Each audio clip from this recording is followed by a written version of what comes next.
Well, let's talk about a cause for hope, because the one thing that breaks all of this is independent media. And we got this story from The Independent. Jon Stewart sides with Joe Rogan as more artists leave Spotify.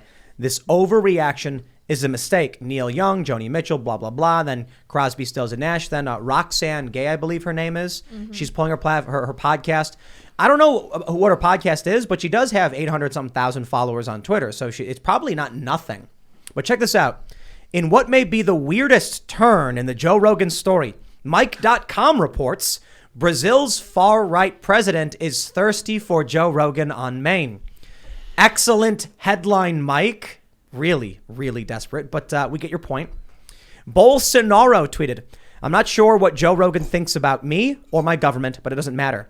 If freedom of speech means anything, it means that people should be free to say what they think, no matter if they agree or disagree with us. Stand your ground. Hugs from Brazil. We also have El Salvador. What is this? Oh my gosh. Sarcasm Well, this font. is the president of El Salvador making a comment specifically saying, I can't read that. Font. Freedom of the press is under attack in El Salvador, but he did the SpongeBob sarcasm font. font. Right. Sarcasm. Joe Rogan. Joe. Yeah. The controversy around you has reached international incident proportions. I thought this was over. We talked about it. It's been like a month now. I'm honestly, I was kind of like, okay, where are we done with this? But let's just, how what's going on, man? Mm-hmm. We live in a world where the president is demented. Yes. Who you see the video of Jill holding his hand and walking him, and he's like fumbling around like confused. Our president's lost his mind. He's deploying troops. We've got the Fear Factor guy is the most influential media personality in the world. Mm-hmm. It's quite well. The narrative crumbles under truth, and they can't have people speaking the truth, because when they do, it literally obliterates everything that they're trying to accomplish, which they would never be able to do if people were in the dark and they were ignorant. So they have to shut people down, and there has been a concerted multinational corporate effort to shut down Joe Rogan. The White House has been making statements saying that they need to do more to fight misinformation, pretty much alluding to the fact that they need to censor Joe Rogan. So when you have pressure from the U.S. government, when you have pressure from the ESG, environmental social governance credit score, when you have major banks and investment firms coming to you saying, hey, get rid of him, take him out, we got to censor him, that's a lot of pressure. But but it also stands true to the important messages that he releases. Yo, I'm loving this, because I'm pretty sure all of this has increased Joe Rogan's influence and reach tremendously, by like a full order of magnitude or more. Yes. Now, there's something I want to point out about this story. So, firstly, I want to mention this. Jon Stewart, he made a lot of the right noises. He mentioned that this is an overreaction. Unfortunately, he ends up saying something along the lines of, the real problem is that the algorithms are promoting misinformation, which is kind of what we hear from left-wing people who want to censor this type of thing. But I think that he might just be misled there. Stewart does not come across as the kind of guy who wants to censor. One thing I wanted to point out, though, Tim, at the end of the article in The Independent about this, we have a little blurb that a misinformation researcher called the warning labels on his podcasts too little too late. You know who that misinformation researcher is? Abby Richards. Oh, the conspiracy theory pyramid. So Seamus made one of your best works. By the way. Thank you. He analyzed Abby Richards' conspiracy theory pyramid, and she actually is. It's the most insane thing I've ever seen. This woman, who's considered an expert, questions the Iran-Contra scandal. That's not. We know that happened. Well, what she said in response. State. Yeah, exactly. So what she said in response to that was, I'm questioning Reagan's involvement, but the point is kind of moot, because she's had to remake her conspiracy theory hierarchy pyramid scale more than once, because things on it literally turned out to be true. So she had to remove them. Yeah. I just want to make this point for Luke while Luke is here. She makes this pyramid where it's like small on the bottom, it gets bigger on the top. And as you get higher up, it all of a sudden is like anti-Semitic conspiracy theory alert, and it's like Hollow Earth. But one of the things she had on one of her original pyramids was Bill Gates microchipping people. And she had to remove it because Bill Gates is developing birth control microchips for people There you go, Luke. She had to take it down. She had COVID lab leak under And she got rid of conspiracy it? theories as well. She had to get rid of that. There was another one. I'm not sure if it would be too obscene to mention on air, but there was another one she mentioned Where the Hollow Earth used the Lord of the Rings font. Yes, that's right. Absolutely No, disgusting. and then it's funny because she took the words deep state as a conspiracy theory and she put them in a zone she calls the anti-Semitic point of no return. But then lower down on the pyramid, someone pointed out she has FBI spied on MLK. It's like, wait, so do you believe in a deep state or not?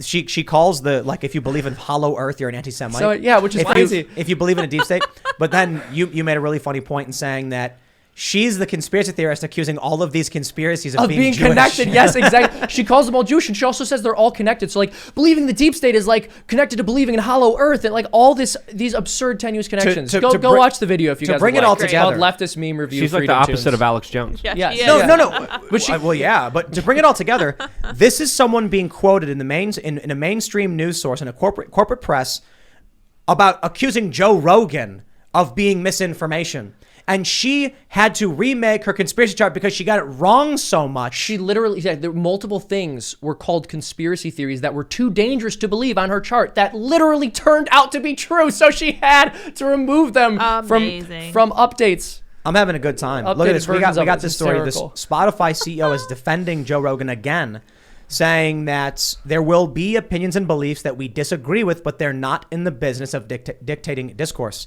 I want to give a special shout out to Joe because he's done something tremendous for all of us. By being on Spotify, Unity did.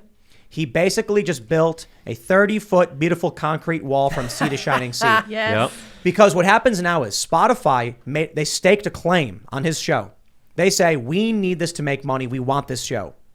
The more Joe has on controversial figures, the more we on our podcasts are able to have on controversial figures as well.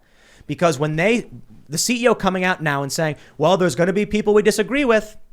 Yep, because they can't ban Joe. So Joe becomes the baseline for what is basically allowed. And if Joe's going to talk to Robert Malone and Peter McCullough, everyone else can too. Yep, they still might hold a double standard, mind you, but it sets that limit. We don't need his permission, though. We can do it. We can pioneer it as well. It's not about his permission. It's about Spotify's now in the position of being like, but if we ban them, people are going to come at us about Rogan, and we don't want to lose that money. So just stop. He's pushing the Overton window with what is acceptable to even be talked about. And when he's talking to mainline medical professionals that big tech social media companies censor, like people who are accredited, people who are in the field of mRNA vaccines, people who literally helped develop them, he's bringing information and knowledge that is becoming sacred, but he's making it mainstream. He's absolutely obliterating the official narrative just by simply questioning it. He's not making statements. He's talking to individuals from both sides. He's not just interviewing conspiracy theorists or crazies or people who are on the fringe. He's also interviewing Sanjay Gupta, of all people. There's no way to attack this individual, so they literally make stuff up out of nowhere, and they're trying to destroy him, not even on any significant charges. They don't have anything. What do they have on him? The only way for the left to win is through authoritarianism. And I'll be real. I've talked about it before. When you look at the political compass, you're talking about economic left and libertarian, so left libertarians. It is life on hard mode. This idea that you're going to convince everyone to cooperate and agree outside of capital is almost a pipe dream. I think it's fantastic, but only works at really small scales. So as the left starts gaining more and more power, the only way to convert people, because they're going to fundamentally disagree with you, is through force. So they ban people, they censor. You look at all these countries. That's how they have to pull it off. They smeared Bolsonaro so hard. I thought this guy was like a lunatic for the last couple of years when the media has been talking about this far right authoritarian Brazilian guy. And I'm like, okay, here we go. We got another hardline Nazi in power. But it turns out this guy supports American free speech and is going to speak up for Joe Rogan. Well, Jon Stewart made a good point. On? He said, instead of just trying to counsel someone, debate that person. He didn't say it exactly like that, but he said, counter their points. What points are they countering that Joe Rogan has made? What arguments are they going against Joe Rogan? That's the point. They can't. Exactly. You saw Sanjay try. Yeah, well, Basically. Sanjay was forced to admit he was lying. You know what's really funny? You take Sanjay out of his protective bubble, and all of a sudden he is like, yeah, it was not true. Shouldn't have said that. We shouldn't have said that. He was a bumbling buffoon and then went on CNN the next day and said and contradicted himself, which was crazy, and said, "Oh yeah, I didn't mean that." It's kind of hilarious though. It's like everyone could see both. What was he thinking? Right. It's like talk smack about somebody to their face, or I'm sorry, behind their back, like on air. Yeah. You're not behind their back when you're on air. Yeah, you're Well, you're on CNN. You don't get that many viewers It's also now. Let's true. be fair. He kind of had faith no one would see it. The only way the left is able to maintain any kind of narrative is through sophistry. Yeah. Manipulating, withholding information, censoring, shutting people down. I think if CNN and MSNBC went out of business tomorrow, like just disappeared, the world would change dramatically. I don't know if I agree. Really? Yeah, somebody would replace them. It would be Young Turks or something like that. And to be honest, their ratings are so far down in the gutter. So you think you can't? I guess erasing the channel is different than erasing the methodology. You think the methodology is just going to perpetuate? Oh yeah. Yep. Yeah. Look, you're always going to have people who are willing to lie for money, and you're always going to have people with a set political agenda who are okay misleading the public. And Maddow's gone anyway. She's her show's changing. I guess what is it, like once a week, and then she's out for 2 weeks. So she's basically just like, she's cashed out as much as she could ripping off these people. I love how these people go on Twitter and they're like, they're all right wing grifters, blah blah blah. It's like, Rachel Maddow and Brian Stelter and Don Lemon and Chris Cuomo. Like, Cuomo literally pretended he was under quarantine. You guys are getting ripped off like crazy. Yeah. It's sad, man. It is. But I wonder how many of those people, like, they know it and they're just enforcers for these evil people, right? Like, they're not. How many of these people who are supporting them actually believe it? Or know it's a lie, but are in on it and helping. Yeah, I think there's a big proportion of it that's evil. I think that there's a reason some of them get caught doing spirit cooking and all the horrible things. I think it gets even far worse or far deeper than we could even imagine. I think we're only scratching the surface with just how bad some of these people are. And then on the other half, there are some dumb people who are just following along and repeating the things just to be accepted as in. Yeah, I think there's also a third group here, which is people who genuinely believe in the cause, and they do this very dangerous thing, which is rationalize telling lies in order to get their agenda across. People will convince themselves that it isn't wrong to lie about something if they think the greater good will come about through telling that lie. And I think that's true in a very large majority of cases when it comes to these news reporters, because they're saying things that at some point they have to know aren't true. And I think they're able to rationalize that by saying, I'm one of the good guys. What I want for the world is better than what these Republicans want for the world, and they're willing to lie to get it, so why don't I do the same thing? You need a lot of drugs to be in that state, to be honest with you, and I highly doubt there's a lot of them. But I think it's actually very common. They're children. They have a children's view. They view the world digitally. Like, we're at point A, and we'd like to get to point C. And that means point B is going to be brutal dictatorship, but point C is beautiful. They believe the ends justify the means because they have the mentality of toddlers. But the danger is because they don't realize that you never meet the end. If your end goal was the extermination of all humanity, okay, well then I understand you'd say the ends justify the means because we're going to get to the end in about 5 years if we enact this policy. But if your goal is we want to create a socialist utopia and we're willing to wipe out, people to get it, then how do you defend your new utopia from the next revolution? It's the same tired story. There is no end.